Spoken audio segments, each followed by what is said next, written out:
Yeah, so I thought it'd be fun to take a look at some video from Battlefield 3. I'm sorry, Battlefield Bad Company 2, which I had on my PS3, but I now am playing it on my Xbox Series X via Game Pass. So this is one of the big pluses of Game Pass. They actually have, through EA Play, a ton of titles, including the Battlefields, that you can actually play online as if you were playing it back in 2007, 2008. So I had this game on my PS3. I don't even know where that is, but I'm not sure if the servers are even online for the PlayStation. But for Xbox Series X, because you're playing it through EA Play, they actually maintain the servers. I will admit there aren't a million people playing it right now, but this room had a good, I think, 10 or 12 people in it, which is not bad considering the game is like 12, 13 years old. Um, this game featured destruction as far as like you could blow up the walls, you could blow up parts of buildings, make them collapse. Yeah, if you play Call of Duty right now, you might say that the guns are a little outdated, the gunplay is a little outdated, the graphics hold up okay, but the most important part is really the gameplay. As you'll see, it was just fun to get back into this. You because you don't have a million people, you may not be able to experience every map that you did from back in the day. But certainly, overall, I thought the gameplay held up. You can see there, I got a kill and died. I personally didn't play that well this game, but I don't play it that much. But it's still a lot of fun, and it's really just another plus of the Game Pass. It's a low barrier of entry to get into things that you may not want to take the effort or time to get into, such as going back to an older game. Again, I don't know if the servers are up on the Sony side or on the PC. They probably are, but Sony, I'm not sure. So if you had this on PS3, you might just be done with it, unless you're playing single player. But for me, because I have my Game Pass subscription, literally I downloaded the game, put it on my Xbox Series X, go online, and that's it. There's literally nothing to do. And if you're curious, you don't have to even remember your information because as soon as you go into the game, you'll click on multiplayer. You may get a message that says you have to sign into your Xbox account or whatever, Xbox Live. Don't worry about that. If you keep clicking, eventually it'll let you on. It just takes a minute to sync with your current account, but it's pretty awesome. Like I said, you have no barrier to entry to get back into some of these older online shooting games, which is really cool.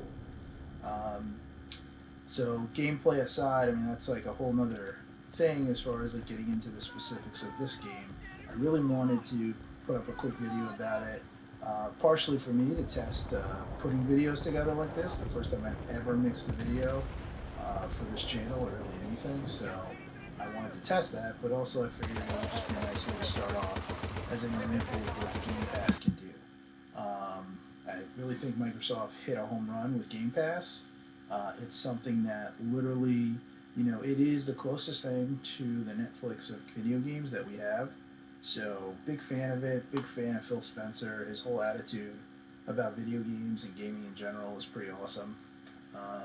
So, yeah, I'm very excited to put some more content here on this channel, but I figured I'd start with something simple like this. So for those of you who used to play this game along with all the other Battlefields, if you are thinking that you can't play online anymore, if you get a Series X or if you have an Xbox One and you have a subscription to Game Pass and you go on to the EA Play section, you can download this game and you can play online with your friends like you did 12 years ago. And for you kids out there who may have never played this game, and maybe you exclusively play the Call of Duties, or maybe the most modern Battlefield, which I guess is the one about World War I or World War II, I forget. They are returning to modern combat in their next game, so maybe jump backwards and see what some of the older games were like. They even have Battlefield 1942 up there, which is pretty cool. That was a game I played on the PC.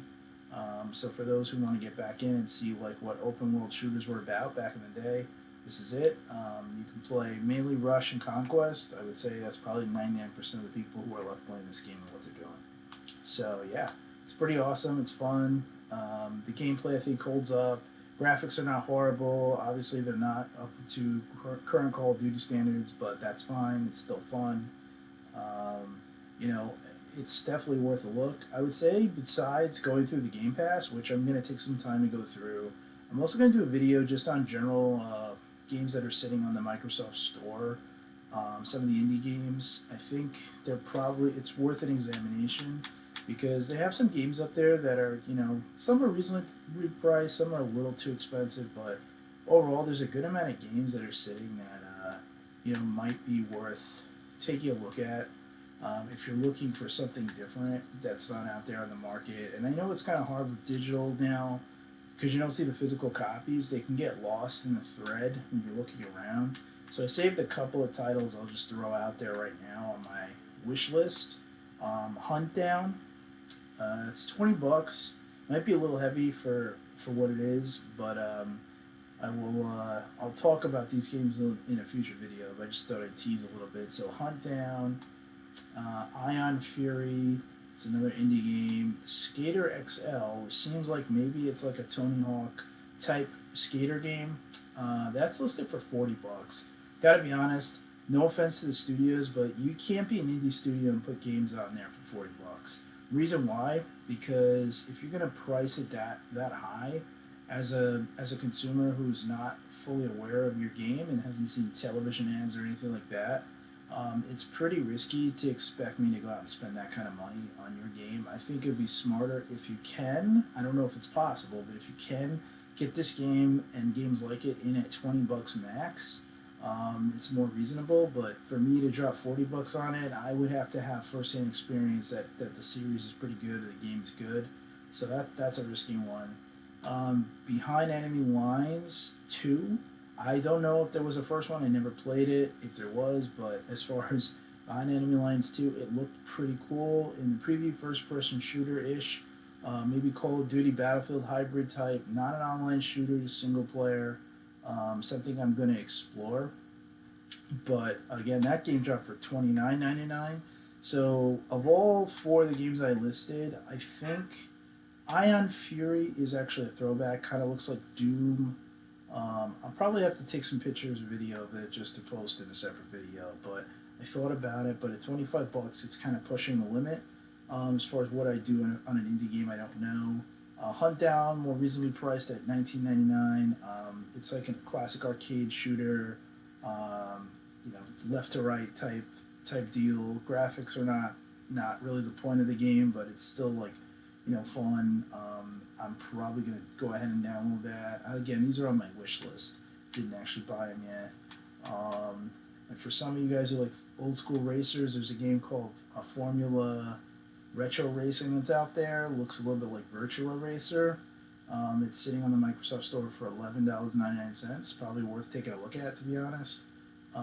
If you like that genre of games, I used to like playing those in the arcade. So definitely worth taking a look if you're into that. And then Tactical Champs, a game I actually downloaded for a couple bucks. Pretty cool. It's like a third-person shooter.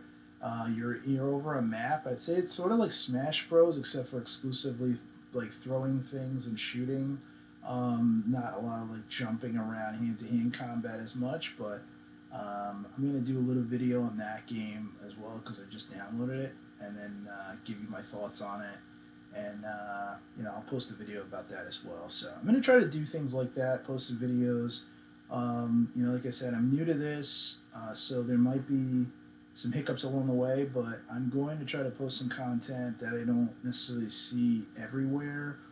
Games that I'm interested in, games that I like reviewing and playing, so that there's a little bit of variety. I know it's kind of hard with all the games sitting on the Xbox Store and etc. to get through everything, and I'm sure a lot of you who even have Game Pass, maybe you didn't even know about the Battlefields and stuff being online, but they are. So definitely, it's worth taking a look. So yeah. Anyway, I just wanted to use this as a chance to upload a video with some streaming in there, or some video capture in there, and I'm glad I did. So yeah, if you want more stuff like this, let me know. I guess put it in the comments. I can figure out how to make sure comments are enabled, and we'll go from there. All right, thank you.